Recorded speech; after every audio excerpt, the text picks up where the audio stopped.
Hi, this is Felipe Osorio, and welcome to Second Earth Alternative. Alright, so we have a really interesting episode today. Usually, I kind of go over different themes or different topics, but today what I really wanted to do is go over a couple videos by Neil deGrasse Tyson. And basically, if you know Neil deGrasse Tyson, he's a kind of a speakerhead for critical thinking. Oftentimes he's lauded by the scientific community. He is an astrophysicist, but despite all this, I actually believe that Neil deGrasse Tyson makes a lot of erroneous comments, or at least assumptions, and some of them based by just simply taking certain things out of context, like not really looking at the evidence as it should be. So in this episode, I wanted to go over how Neil deGrasse Tyson judges paranormal situations, paranormal phenomenon, and also the topic of ufology and the topic of aliens. So let's listen into his perspective about paranormal phenomenon, specifically life after death.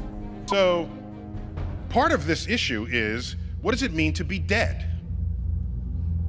Okay, it used to be, did you fog a mirror that was held up in front of you while you were laying there on your bed? All right, and if you didn't fog the mirror, you were judged to be dead. They would put you in a coffin, and in some parts, it is told, there's a string that they put into the coffin as they buried you, and they put it over a tree branch and connected to a bell. If you woke up, you would pull the string, and that's where you get the term dead ringer, okay? You would pull the string, and you come rescue me because you buried a living person, okay? So, then it was, you're dead because your heart stopped. Well, we know why a heart beats. It's electrochemical. So you do pa-chunk, the heart beats again. We got that one. Okay? Well, is it when you're brain dead? Well, you can be brain dead, but your heart is still beating. And we can keep you alive. Are you dead yet? Well, no, because your heart's still beating. Is your brain functioning? No.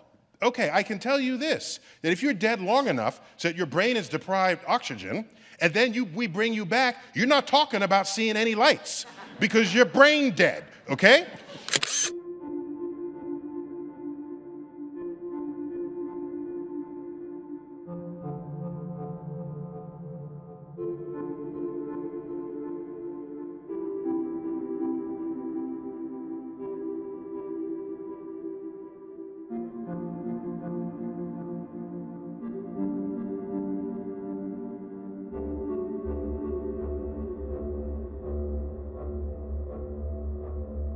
Okay, so I'm so sorry. I have to stop this right here because right away I think Neil deGrasse Tyson is getting the evidence incorrect. For example, according to Southampton University, it states here, one case was validated and timed using auditory stimuli during cardiac arrest. Dr. Parnia concluded this is significant since it has been assumed that experiences in relation to death are likely hallucinatory or illusions, occurring either before the heart stops or after the heart has been successfully restarted, but not an experience corresponding with real events when the heart isn't beating. In this case, consciousness and awareness appeared to occur during a 3-minute period when there was no heartbeats. This is paradoxical since the brain typically ceases functioning within 20 to 30 seconds of the heart stopping and doesn't resume again until the heart has been restarted. Furthermore, the detailed recollections of visual awareness in this case were consistent with verified events. So, according to Southampton University, there are cases in which there is cardiac arrest, there is presumed a lack of brain activity, yet people have been able to report things that they apparently shouldn't have been able to report. Of course, Neil deGrasse Tyson believes that we should be... You're brain dead, okay? They take you from your hospital bed to an operating table. And what is sitting above an operating table? Lights. Bright lights, okay? And so if you say, oh, I was dead and I came back and I saw... But I should also add that the scientists from the University of Southampton also said clearly the recalled experience surrounding death now merits further genuine investigation without prejudice. Now, Neil goes on to say that there are no valid experiments that validates the idea or the possibility of out-of-body experiences. person goes above their bed and looks down, they'd be able to read the message, so when they rejoin their body, they should then tell us what message they saw. That's never happened. It's just, no. That's a no. Except, according to this new segment from CBSN, something different seems to be happening with the scientific community and their perspective about out-of-body experiences. Why don't we listen in for a second? So what happens when we die? It's a question that humanity has wrestled with throughout history. But a new study conducted by NYU may have found some answers. Dr. Sam Parnia is the director of critical care and resuscitation research at NYU Langone School of Medicine, where he ran this study. Thank you so much for joining us, Dr. Parnia. Of course, is that the brain completely shuts down, as I said. But what's fascinating is that the cells inside the body, and particularly the cells inside the brain, do not suddenly become annihilated. They go through a process of decay that can take a few hours, which is why we can actually medically bring people back to life after they have technically gone beyond that threshold of death for tens of minutes, if not hours of time afterwards. And that, of course, raises many interesting questions about what happens when we die. So this particular study is the largest study ever carried out in the world. It was done in 15 medical centers across the US and in Europe. And we studied more than 2,000 people who'd gone through this cardiac arrest or process of death. And we did not expect people to have any consciousness or awareness. But intriguingly, up to 40% of people came back and had a perception of being aware of what was happening to them, even though they had technically gone beyond the threshold of death. Why do you think that is? Well, there's a lot to it. I should also add that among that group, 10% had a very deep, profound mystical experience that was very true to them. But interestingly, 2% actually had full awareness, could describe all the events that were going on that were validated. So of course the question is, why does that happen? And we don't have the answers, because to our scientific model, when people have died, there should be no more conscious awareness going on. But it sounds like maybe consciousness is able to continue. And by that, I don't mean that they're awake, but that entity that makes us who we are, makes Sam who he is, makes Rena who she is, the self, the mind, seems to continue and doesn't become annihilated after a person has gone through their process of death. So what is starting to become clear to me, as smart as Neil deGrasse Tyson comes forth, I believe that he's actually not taking all the evidence into account. Moving on, I wanted to visit the topic of UFOs, aliens, and extraterrestrials, and get a glimpse basically at what this astrophysicists think about this topic. So why don't we just listen in for a second? Or extraterrestrial visitors. I'm not authorized to answer that question. UFO. First, remember what the U stands for in UFO. Now, there's a fascinating frailty of the human mind that psychologists know all about, and it's called argument from ignorance. And this is how it goes. You ready? Somebody sees lights flashing in the sky.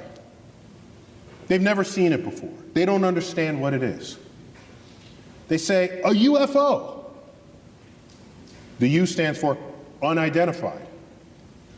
So they say, I don't know what it is. It must be aliens from outer space visiting from another planet. Well, if you don't know what it is, that's where your conversation should stop. Oh, okay, sorry for the interruption again. But we need to clarify what the real experts, the people who actually worked at the Pentagon, who had worked in actual programs related to trying to identify what UFOs are, let's listen to what they are saying regarding this. UFOs have captivated the public interest for decades, but they've always been dismissed, including by me, as the province of wackos. But that is changing thanks to some remarkable videotape and first-hand accounts from very sober people who are trained to identify aircraft. Is there a growing corpus of evidence, not drunk people on a lonely rural road at 3 in the morning, but sober military pilots saying something that we can't explain is happening? That is correct. You're talking about individuals who have very high security clearances. They are trained observers. We've actually paid them and put them through schools to be trained and very keen observers to scrutinize what they're seeing. These are individuals who we trust to fly weapons platforms, sometimes with live munitions, over U.S. cities and to fight and win wars on our behalf. And they're reporting to us that they're seeing something, that they can't explain, and it's also being backed up by the video evidence and the radar data and other witnesses. But these must just be weather balloons, right? Well, the weather balloons that are expressing technologies that are far beyond our current understanding of aerodynamics, things that are maneuvering in ways that no aircraft that we are currently aware of has that capability to. Flight performance characteristics that are well beyond the threshold of what we would consider, I think, normal or routine for aircraft. If you don't know what it is, that's where your conversation should stop. You don't then say it must be anything. Okay? That's what argument from ignorance is. Wait. Are you sure? I mean, absolutely certain that we don't know what this is? Because how would you explain evidence that seemingly came hundreds of years ago but seems to match this funny flying saucer that people are talking about nowadays? Why don't we take a look at a few famous paintings?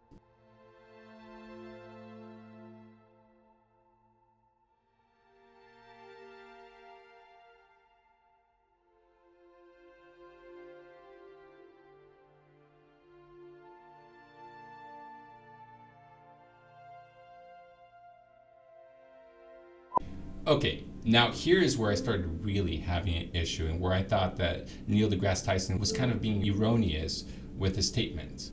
Why should you not be able to postulate that these things could be extraterrestrials? Because we know as human beings that if there is a metal machine-looking object that is capable of flight, Faster than our aircraft or non-aircraft? Absolutely, hypersonic speeds, and by the way, without any obvious signs or signatures involved. from all things that we can sense, everything that we can see, that we can feel, you know, to us, there's no question that this has to be man-made, because we know that there is no such thing as machine-like objects that fly that we did not create. In other words, if you see something that looks like a machine and that is flying, well, if we know for certain that it didn't come from humanity, then we can definitely postulate that it had to have come from equal intelligence or intelligence of a higher order. So to say that you can't postulate a machine-looking object and say that this has to be created by an intelligence, I think is, I'm sorry, but it's kind of like a stupid idea.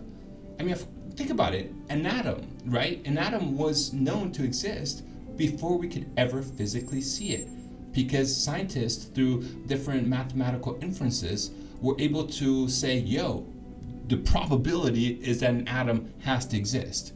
And you're telling me that when I see a metal-looking object, because I know that, you know, metal isn't just naturally created by Earth and assembled naturally in a complicated, like, functioning system that would, you know, be machine-like. I know that doesn't happen naturally. So if it's not happening naturally, and I know humans couldn't have created this, then what else could it be? Maybe now it's difficult to ascertain whether humans created this or not, but, you know, what about the Aurora crash that happened in the 1870s? You know, there are very famous cases that happened before World War II, you know, where we knew that this type of technology was just not in the hands of the scientists around the world, even the secret governments. So I'm sorry, I just don't think that's a good argument, and I just have to break it down. All right, so let's move on. Let's listen more to what Neil deGrasse Tyson has to say. So now, it wouldn't matter if you saw a flying saucer. In science, even if you have something less controversial than a flying saucer, if you come into my lab and you say, you gotta believe me, I saw it, and you're one of my fellow scientists, I say, go back, go home. Go back until you have some other kind of evidence that's not just you saw it. For individuals who we trust to fly weapons platforms, sometimes with live munitions, over U.S. cities, and to fight and win wars on our behalf, they're seeing something that they can't explain, and it's also being backed up by the video evidence and the radar data. It's also being backed up by the video evidence and the radar data. You don't then say it must be anything, okay? That's what argument from ignorance is. It's common. I'm not blaming anybody.